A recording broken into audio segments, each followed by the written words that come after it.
Proper sitting and standing posture can be a little bit confusing for people because there's some different ideas out there. When we grew up, our moms probably told us to stand tall with our shoulders back and down. And while there were good intentions behind that, that might not actually be the best possible standing posture and sitting.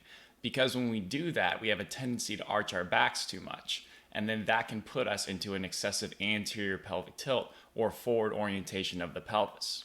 When that happens, we actually have poor breathing mechanics because our diaphragm needs to descend and ascend upon inhalation and exhalation respectively. And we also need to have our rib cage expand outward and inward as one unit. Now, if we're arching our backs all the time, it's going to be hard to get air to go backwards. So how do we set ourselves up in a good posture without slouching or arching too much? Well, it can be very simple. The goal of a good standing posture is to be able to stack your rib cage directly over your pelvis. That allows for the rib cage and the thoracic diaphragm to be able to sit directly over the pelvic floor, which is considered a diaphragm as well, depending on your perspective. So that'll allow for the rib cage to expand in every direction and the pelvic floor to descend as we inhale and then exhale and come up along with the thoracic diaphragm as we exhale. Those are good breathing mechanics, and that's going to restore proper balance throughout our body when we're standing.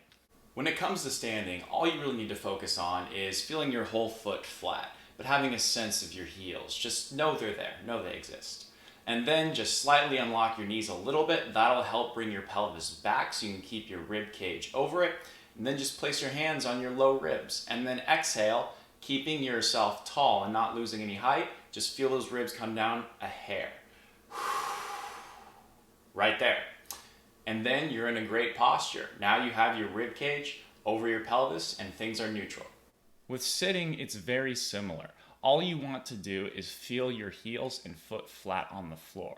You don't necessarily always want to have your feet up or be riding on your toes too much.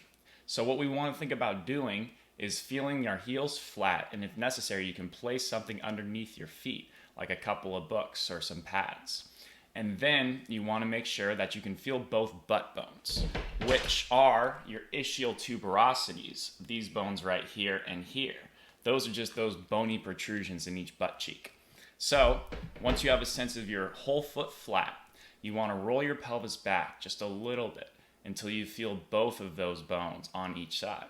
And then you're probably in a great posture as long as that screen is at eye level and you're not having to look too far up or down.